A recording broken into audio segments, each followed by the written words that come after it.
Assalamualaikum warahmatullahi wabarakatuh. Perkenalkan, nama saya Nurniati SHMH dengan nomor induk dosen 0910068201 TMT di tahun 2014. Saat ini saya berstatus dosen tetap Fakultas Hukum Universitas Indonesia Timur Makassar. Adapun mata kuliah yang saya ampu yaitu mata kuliah Hukum Dagang dengan kode mata kuliah 4HU 301 dengan jumlah SKS sebanyak 4 SKS dan berada pada semester gasal atau semester 3. Adapun deskripsi dari mata kuliah yang saya ampu, mata kuliah ini adalah mata kuliah wajib yang dalam pembahasannya memberikan pemahaman tentang berbagai macam peraturan dan perundang-undangan yang berkaitan dengan perdagangan di Indonesia. Adapun capaian dari mata kuliah ini adalah 1. Meningkatkan kemampuan dalam penguasaan ilmu hukum.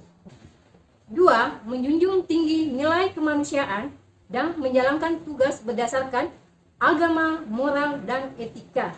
3. Taat hukum dan disiplin dalam kehidupan bermasyarakat dan bernegara. 4. Meningkatkan kemampuan sebagai fasilitator, motivator, mediator, dan inspirator secara sistematik dan efektif. 5. Meningkatkan kemampuan membuat dokumen hukum. 6. Meningkatkan kemampuan menemukan hukum dan strategi dalam penyelesaian masalah hukum. 7. Mampu melakukan penelusuran bahan hukum. Poin ke-8, meningkatkan kemampuan memahami dan merespon aspirasi, kebutuhan, dan kepentingan masyarakat dan stakeholder untuk penyelesaian masalah, penyusunan kebijakan, serta pengembangan ilmu pengetahuan. Adapun strategi dari pembelajaran mata kuliah Hukum Dagang yaitu 1. Ceramah dengan memberikan materi pembelajaran yang bersumber dari berbagai referensi baik dalam buku cetak, jurnal maupun studi kasus yang terjadi di dalam masyarakat. 2. Mahasiswa kita akan lakukan diskusi di mana terbagi atas 2 poin. Poin A yaitu membentuk keaktifan mahasiswa dalam mengikuti materi pembelajaran. Poin kedua, mengangkat topik permasalahan dan kemudian membahas bagaimana solusi dan penyelesaiannya. Ketiga, pemberian tugas terbagi atas 2 yaitu pemberian tugas secara individu, kedua pemberian tugas secara kelompok. 4. Melaksanakan praktek-praktek yang berhubungan dengan hukum dagang seperti pembuatan kontrak dagang, perjanjian yang mana biasa dilakukan dalam kegiatan perdagangan. Metode penilaian yang saya lakukan terhadap mahasiswa yaitu 1. Kehadiran sebanyak 50%, kedua tugas sebanyak 20%, ketiga unit sebanyak 10%, dan tugas final sebanyak 20%. Jadi total keseluruhan sebanyak 100%.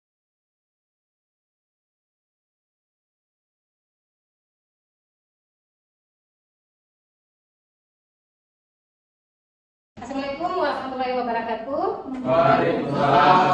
Selamat siang.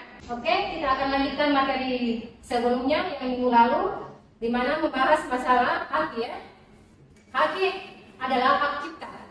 Ya, yang di mana hak itu membahas masalah paten, merek, dan undangan di dalamnya.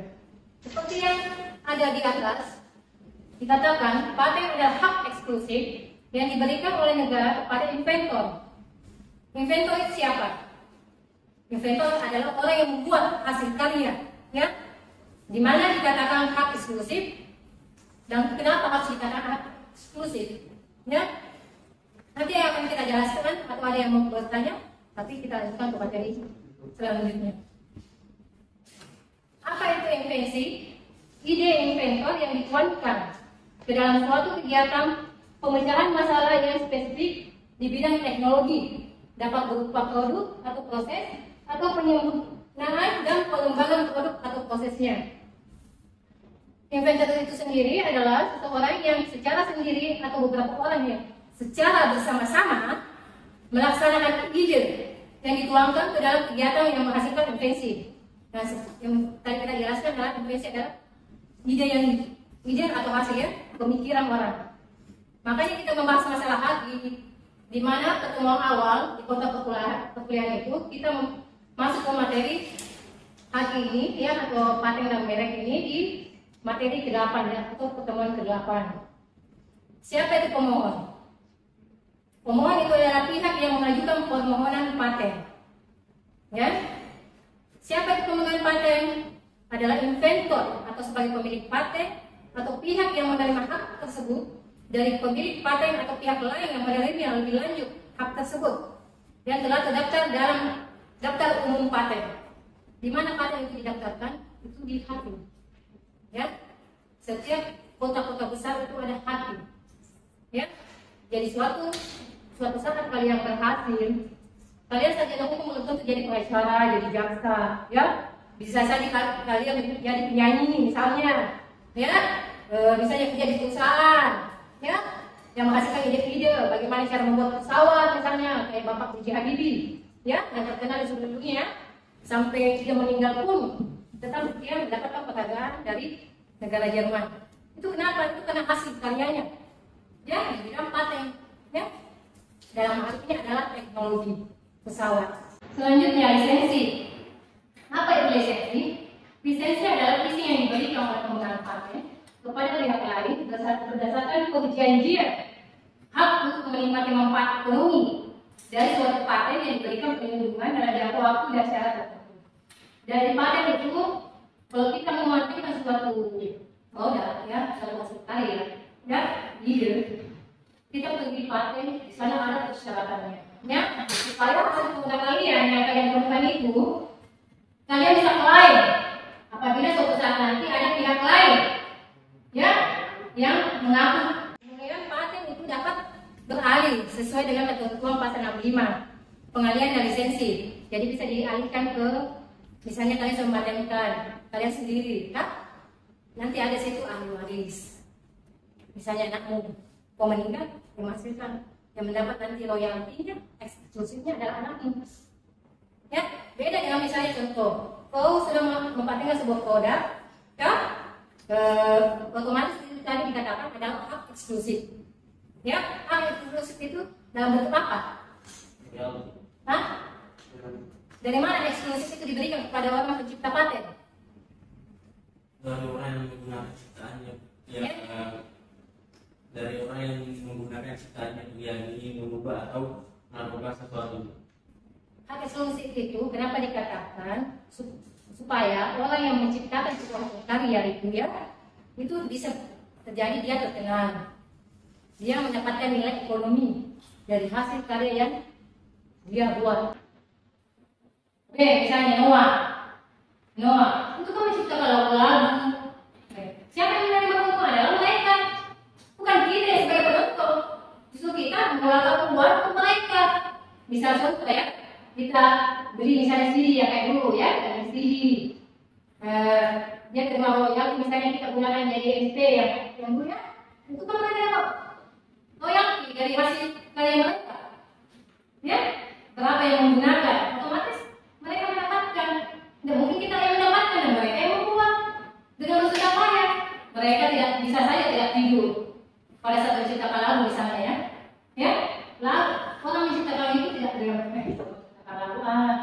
semudah itu. Itu ada situasi di mana mereka bisa berkarya. Bisa jadi satu tahun atau 6 bulan, ya, belum lagi ciptakan materinya dulu sebelum dia aransemen dengan musik-musiknya, ya. Ya, jadi sistemnya begitu. Jadi seperti kita jelaskan tadi, paten dapat beralih atau dialihkan, baik seluruhnya maupun sebagian. Misalnya paten saya sendiri yang buat, kan otomatis seluruhnya saya yang punya. Tapi kalau misalnya 2 orang atau lebih, itu kan hasil karyanya nanti berbagi. Ya, misalnya dapat 1%, 3 orang, ya dibagi 3 orang, kan? Karena sama-sama mengeluarkan ide. Kepada siapa mereka pada saat meninggal nanti? Ya kepada anak-anaknya. Bisa diwariskan seperti contoh poin A, ya, bisa diwariskan, bisa diwa, wasiat, atau perjanjian tertulis.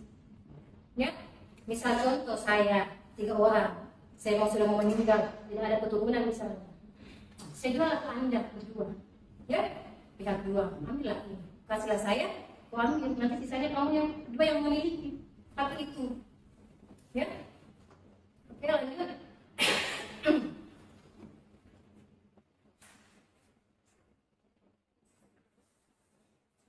Nih, di dalam pasal 88 dikatakan paten dinyatakan batal demi hukum apabila pemegang paten tidak memenuhi kewajiban membayar biaya tahunan atau jangka waktu yang telah ditetapkan dalam undang-undang. Jadi memang ada pajaknya. Tidak mungkin kita ya menciptakan sebuah karya tidak ada pajaknya. Ya, setiap tahun harus ada setoran pajak. Itu pajak diambil oleh pemerintah dan itu pajak untuk diapakan? Kembalinya ke masyarakat. Untuk apa? Pembangunan. Makanya diadakan yang namanya pajak tahunan. Jadi pajak itu diambil dan dikembalikan ke masyarakat. Nah, kita bahas masalah merek. Tadi masalah paten. Karena kita membahas masalah merek. Kalian tahu yang mana dikatakan merek? Hah? Sebentar kita bahas. Jadi di atas dikatakan merek adalah standar berupa gambar, nama, kata, huruf, angka-angka, susunan warna atau kombinasi dari unsur-unsur tersebut yang memiliki daya pembeda dan digunakan dalam kegiatan perdagangan barang dan jasa. Yang mana dikatakan barang dan jasa? Seperti Indomie itu adalah merek. Indomie adalah merek. Nanti kita jelaskan. Ya. Kembali lagi tadi masalah merek. Kembali lagi ke merek dagang. Merek dagang adalah merek yang digunakan pada barang yang diperdagangkan oleh seseorang atau beberapa orang, ya, secara bersama-sama atau badan hukum untuk membedakan barang-barang sejenis yang sama. Nanti kita bedakan, nanti saya jelaskan spesifiknya itu merek. Ya, jadi kalian perhatikan memang di atas supaya pada saat saya jelaskan kalian sudah mengerti. Ini kembalinya kita kembali ke konsultan haki ya. Adalah orang yang memiliki keahlian di bidang haki dan secara khusus memberikan jasa di bidang pengajuan dan pengurusan permohonan paten, merek, desain industri serta bidang-bidang haki lainnya yang terdaftar secara konsultan Direktorat Pajak. Jadi hak ini di bawah nama Direktorat Pajak ya. Ini lisensi. Kita membahas masalah lisensi adalah izin yang diberikan oleh pemilik merek terhadap pihak lain melalui suatu perjanjian berdasarkan pemberian hak, bukan pengalihan hak untuk menggunakan merek tersebut, baik untuk seluruh sebagian jenis barang atau jasa yang didaftarkan dalam jangka waktu dan syarat tertentu. Jadi tadi lebih awal lagi kita kembali persyaratan untuk mau merek, mau paten itu ada persyaratannya. Apa-apa persyaratannya itu adalah kelengkapan berkas. Mematenkan, memasarkan merek itu pun ada ada persyaratannya. Tidak semudahnya ya.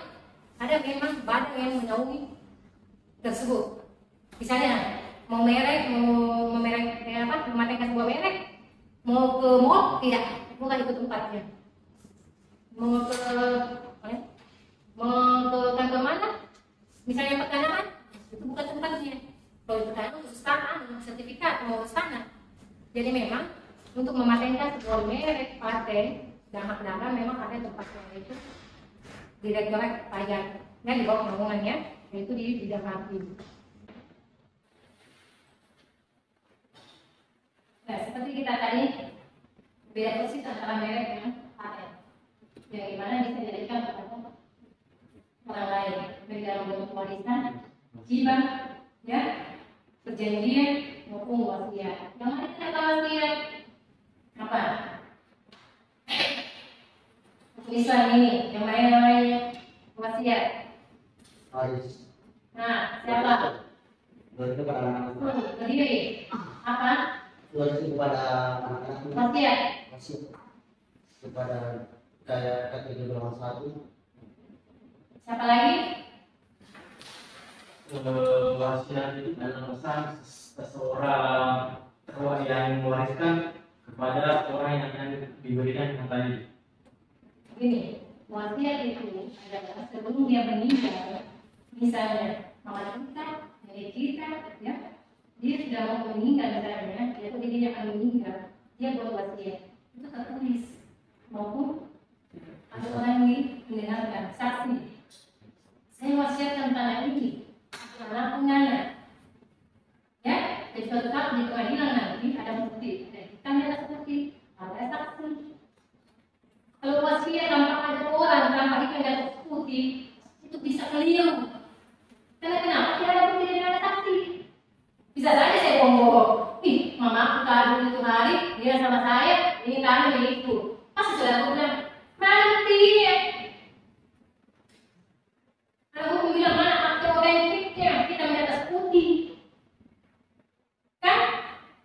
Jadi hukum yang harus pintar bekerja bergabung di keluargamu. Tidak tahu begitu. Yang mana wasiat, yang mana warisan itu beda. Ya? Warisan ya, pada saat meninggal boleh dikasih, sebelum meninggal juga boleh dikasih. Ya? Oke, kita lanjutkan. Pengalihan hak atas merek sebagaimana masuk pada ayat 1, wajib dimohonkan pencatatannya kepada Direktorat Jenderal untuk dicatat dalam daftar merek.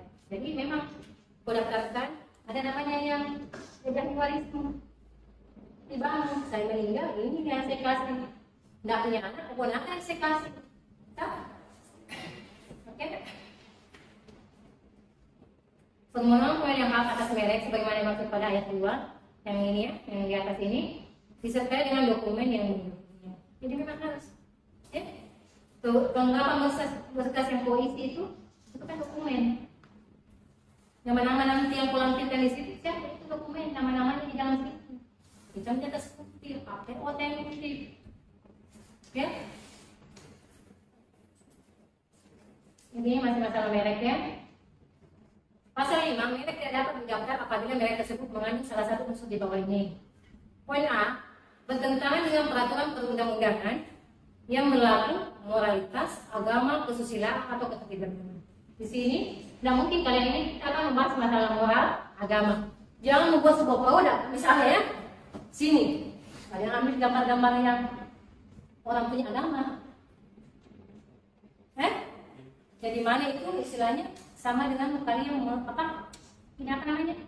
Menjelek-jelek dan menasis agamanya orang. Ya, jadi buatlah produk gambar yang notabene orang sukai. Istilahnya pada saat orang lihat ini barang, bagus barangnya, untuk kita coba beli. Barang kan semuanya produk itu bisa saja disiarkan baik-baik di TV, di media ya, tapi belum tentu kualitasnya bagus, ya, ya. Oke, kembali kita memiliki daya pembeda. Jadi buat barang harus ada daya pembedanya, ada spidol. Pada spidol saya gambarkan bagaimana daya pembeda itu harus ada. Jangan ada Samsung, contoh Samsung. Samsung ada Vivo, sama persis. Tidak boleh. Ya, tidak boleh sama persis. Ini jaringan di dalamnya, anunya, dia ubah. Itu kan ilegal sebenarnya. Ya, Samsung sama Samsung ya, dengan bentuk yang sama, tapi kualitas berbeda. Samsung muncul kelas muncul Samsung. Ini Samsung yang tahu ya, Samsung lama dibangun Samsung. Kemudian ini listrik kalau aja kan, kata dia di kota begini dulu. Baru ke 31 2017 itu Samsung begitu modelnya. Kita usut dulu baru di atas ini, baru muncul dari Samsung. Sampai dengan produk-produk sekarang banyak produk yang memasukkan. Ya, bisa contoh apa produk yang terkenal di masyarakat kalian? Skincare yang menantang contoh yang bermasalah sekarang explore dengan face glow. Ya, bukan produk yang berbeda, tapi pada saat ini ya hampir persis sama. Perbedaannya adalah warnanya bakal ada yang sedikit, ada yang tua sedikit, atau penulisan merek, kata-kata yang besar itu explore dan explore. Makanya explore dikatakan pada proses persidangan. Kenapa dikatakan? Karena memang tidak 100% mirip. Kalau mau mengikuti, muncul kepada yang berjalan sampai 80%. Di bawahnya kalian boleh ikuti, tapi jangan di atas 80%. Karena itu kan kategori ini. Kalian bisa disanksi. Ya, oke. Kita lanjutkan. Merek dagang. Tadi merek lain juga ya. Merek dagang lain juga. Merek dagang adalah merek yang digunakan pada barang yang diperdagangkan oleh seseorang atau beberapa orang secara bersama-sama atau barang hukum membedakan dengan barang jenis sebelumnya. Merek jasa adalah merek yang digunakan pada jasa yang tergunakan seseorang atau beberapa orang secara bersama untuk membedakan suatu barang jasa. Ya, merek kolektif, dalam jumlah yang besar, banyak ya. Kategori yang diperjalankan oleh beberapa orang atau barang bersama untuk membedakan barang atau jenis sebelumnya. Oke, kita lanjut. Ada yang mau bertanya? Sedang memahami. Assalamualaikum warahmatullahi wabarakatuh. Terima kasih telah memberikan saya kesempatan. Izinkan saya bertanya mengenai kan saya punya merek sendiri, merek dagang. Ya. Nah, dalam merek dengan saya itu saya sudah daftarkan dan beberapa tahun kemudian saya itu mengubah warna dari mereknya, warna model tulisan maupun saya tambahkan beberapa gambar sedikit. Apakah saya perlu kembali mendaftarkan atau bagaimana ini? Mohon penjelasannya. Oke, begini ya. Terima kasih. Pada saat kalian, misalnya merek kalian, ya, merek kalian bawa ke hati, ada kan misalnya namanya gambar bentuknya barangnya kalian itu bagaimana, ya? Besarnya bagaimana, modelnya bagaimana, kondisinya bagaimana? Itulah yang didaftarkan. Warna-warnanya mulai dari warna, penulisan, kata-kata, gambar, ya, itu yang didaftarkan pada saat kalian pertama kali mendapatkan sebuah produk. Kemudian dia katakan tadi, beberapa tahun kemudian dia mengubah dia punya bentuk barang, ya, otomatis sudah berubah. Itu harus dia tetap ulang karena jadi perubahan yang signifikan.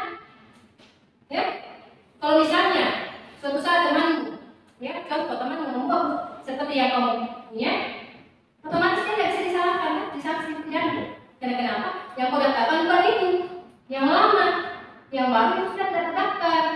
Jadi kalian harus daftarkan ulang kalau terjadi perubahan.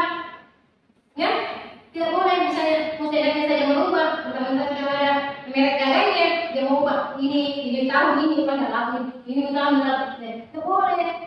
Harus didaftarkan ulang karena sudah berbeda bentuk, warna, kualitas, ya. Kan semua boleh diperiksa semua. Kalau misalnya barang-barang itu dalam bentuk krim, ya periksa lah. Ini berapa mili apanya namanya? Kalau yang suka pakai krim, misalnya bahannya sekian, batunya berapa, ya? Dan itu bentuk krim itu bisa terpakai karena di dalam tidak bisa terlalu banyak. Kenapa ini bisa menyebabkan muka kita yang menyebabkan jadi terkulit pada saat dia di panas matahari. Terus padahal dia pakai krim. Makanya banyak orang yang pakai krim itu rupanya rusak karena perubahan merkuri pada saat penggunaan produk krim yang merkurinya banyak otomatis muka sudah putih mengkilat dan akan merah kelak. Dan dia mengadakan pengelupasan yang signifikan. Ya, jadi saran saya ada terulang. Kamu punya produk yang baru karena sudah menyalahi produk yang lama, tidak sama, ya. Kecuali sama, bisa nggak masalah kalau beda dari segi warna, penulisan, kata-kata itu sudah otomatis sudah beda sekali. Ya. Pertanyaan. Ya. Ada beberapa hal, ada hal yang saya tanyakan. Mengapa perkenalkan nama saya Sofrika? Jadi saya cerita dulu. Ya. Ada pernah satu kejadian di masyarakat di mana itu berhubungan dengan hal perempuan itu masalah skincare. Ya. Apakah apabila satu produk yang dijual secara nasional itu itu sudah terjual namun belum memiliki namanya hak izin, kayak kemarin Pak hasil BPOM-nya apabila dia di saat ini produknya sudah berjalan tapi pengusaha BPOM-nya belum selesai, apakah itu berpengaruh dalam masalah ini untuk paten masalah namanya masalah? Oke, makasih saudara. Begini, apabila sekarang terjadi banyak di masyarakat, mulai dari harga murah sampai harga mahal otomatis kualitas yang bagus, yang murah otomatis ada naik. Ya, sebuah produk kalau misalnya kalian perhatikan, merek dapat ya. Misal contoh krim, ya, krim itu masyarakat memang karena mau cari sekejap. Ya, dia beli produk tidak ada BPOM-nya. Ini sebenarnya ini barang tidak boleh beredar ini sebelum ada BPOM. Makanya itu hari sempat ada di Tanjung gudang produk kosmetik diambil keseluruhan satu kontainer karena tidak memiliki BPOM. Isi produk kosmetik itu harus ada BPOM-nya. Karena di situ diperiksa terdapat sekian kandungan yang digunakan dalam produk kosmetik. Jadi masyarakat harus betul-betul terdaftar di sini, terutama perempuan ya, ibu-ibu jangan kelihatan tua. Makanya menggunakan krim supaya terlalu awet muda terus. Takut suaminya selingkuh atau bagaimana, makanya dia menggunakan itu. Ya, untuk menjaga dirinya supaya cantik. Sebenarnya itu dari masyarakat itu sendiri. Jangan membeli sebuah produk kalau tidak ada BPOM-nya. Misalnya produk kosmetik, ya, menyebar ke seluruh penjuru. Tergantung BPOM, kalau mau menggunakan langsung, periksa gudangnya, ambil semua produknya, karena tidak ada izinnya, bisa disanksi pidana. Jadi saya ucapkan terima kasih. Kalau begitu kita tutup perkuliahan hari ini, kita lanjutkan minggu depan. Assalamualaikum warahmatullahi wabarakatuh. Demikianlah deskripsi mata kuliah dan pengajaran hukum dagang PDD UKT PT Serdosma tahun 2022. Wabillahi taufiq wal hidayah. Assalamualaikum warahmatullahi wabarakatuh.